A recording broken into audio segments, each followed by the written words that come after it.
Olá, povo de Deus, sexta-feira, 2 de fevereiro de 2024, apresentação do Senhor, quarta semana do tempo comum. A nossa reflexão de hoje é a partir de Malaquias 3, de 1 a 4 e Lucas 2, 22 a 40. Assim diz o Senhor: eis que envio meu anjo e ele há de preparar o caminho para mim. Logo chegará ao seu templo o dominador que tentais encontrar, e o anjo da aliança que desejais. Ei-lo que vem, diz o Senhor dos Exércitos, e quem poderá fazer-lhe frente no dia de sua chegada? E quem poderá resistir-lhe quando ele aparecer? Ele é como o fogo da forja e como a barrela dos lavadeiros, e estará a postos como para fazer derreter e purificar a prata.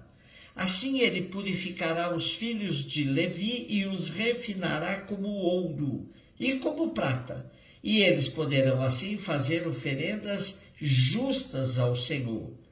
Será então aceitável ao Senhor a oblação de Judá e de Jerusalém, como nos primeiros tempos e nos anos antigos. Malaquias certamente não é nome próprio, significa apenas mensageiro. Profetizou depois de Ageu e Zacarias, por cerca de 420 anos antes de Cristo. Os dois mensageiros que aparecem no texto de hoje têm funções específicas. Um prepara a vinda do Senhor e outro realiza a aliança. É o esperado. Estas duas figuras foram interpretadas mais tarde em relação a João Batista e Cristo. Um é apenas o precursor, o outro é o Messias esperado de origem divina. O primeiro prepara o caminho, o segundo entra efetivamente no templo, santificando pela oferta de si mesmo o sacrifício da nova aliança, os ministros e o culto. Lucas 2, de 22 a 40. Quando se completaram os dias para a purificação da mãe e do filho, conforme a lei de Moisés, Maria e José levaram Jesus a Jerusalém, a fim de apresentá-lo ao Senhor. Conforme está escrito na lei do Senhor, todo primogênito do sexo masculino deve ser consagrado ao Senhor. Foram também oferecer o sacrifício, um par de rolinhas ou 2 pombinhos, como está ordenado na lei do Senhor. Em Jerusalém havia um homem chamado Simeão, o qual era justo e piedoso, e esperava a consolação do povo de Israel. O Espírito Santo estava com ele e lhe havia anunciado que não morreria antes de ver o Messias, que vem do Senhor. Movido pelo Espírito, Simeão veio ao templo, quando os pais trouxeram o menino Jesus para cumprir o que a lei ordenava. Simeão tomou o menino nos braços e bendisse a Deus. Agora, Senhor, conforme a tua promessa, podes deixar teu servo partir em paz, porque meus olhos viram a tua salvação, que preparaste diante de todos os povos, luz para iluminar as nações e glória do teu povo Israel. O pai e a mãe de Jesus estavam admirados com o que diziam a respeito dele. Simeão os abençoou e disse a Maria, a mãe de Jesus: este menino vai ser causa tanto de queda como de reerguimento para muitos em Israel. Ele será um sinal de contradição. Assim serão revelados os pensamentos de muitos corações. Quanto a ti, uma espada te traspassará a alma. Havia também uma profetisa chamada Ana, filha de Fanuel, da tribo de Aser. Era de idade muito avançada. Quando jovem, tinha sido casada e vivera 7 anos com o marido. Depois ficara viúva e agora já estava com 84 anos.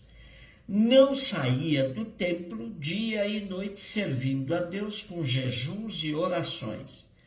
Ana chegou nesse momento e pôs-se a louvar a Deus e a falar do menino a todos os que esperavam a libertação de Jerusalém. Depois de cumprirem tudo conforme a lei do Senhor, voltaram à Galiléia para Nazaré, sua cidade. O menino crescia e tornava-se forte, cheio de sabedoria, e a graça de Deus estava com ele. Primeiro ponto importante do nosso texto de hoje é dizer que Lucas, a quem é atribuída a autoria do terceiro evangelho e Atos dos Apóstolos, não foi testemunha ocular de tudo o que narra. O teólogo espanhol José Antônio Parola nos ajuda comentando os relatos do nascimento e da infância de Jesus, afirmando: a análise dos procedimentos literários utilizados mostra que, mais do que relatos de caráter biográfico, são composições cristãs elaboradas à luz da fé em Cristo ressuscitado. Aproximam-se muito de um gênero literário conhecido como Midrash Agádico, que descreve o nascimento de Jesus à luz de fatos, personagens ou textos do Antigo Testamento. Não foram redigidos para informar sobre os fatos ocorridos, provavelmente pouco se sabia, e sim para proclamar a boa notícia de que Jesus é o Messias davídico, esperado em Israel e o Filho de Deus, nascido para salvar a humanidade. Tendo isso como pano de fundo, entendemos o porquê de duas testemunhas, o velho Simeão e a viúva Ana, pois assim exigia a lei de Moisés para que o fato fosse comprovado. Também é cumprimento da mesma lei a consagração do primogênito no templo. A oferta e o tempo da purificação completam o quadro legal judaico. Nesse contexto, Lucas coloca Jesus na história do seu povo, dando esperança aos pobres de que sua história tem continuidade na pessoa do Messias, que vem do meio deles e foi criado no meio deles.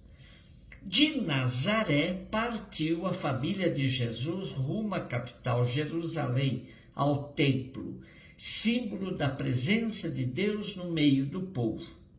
A Nazaré voltou a família de Jesus, onde o menino crescia e tornava-se forte, cheio de sabedoria, e a graça de Deus estava com ele.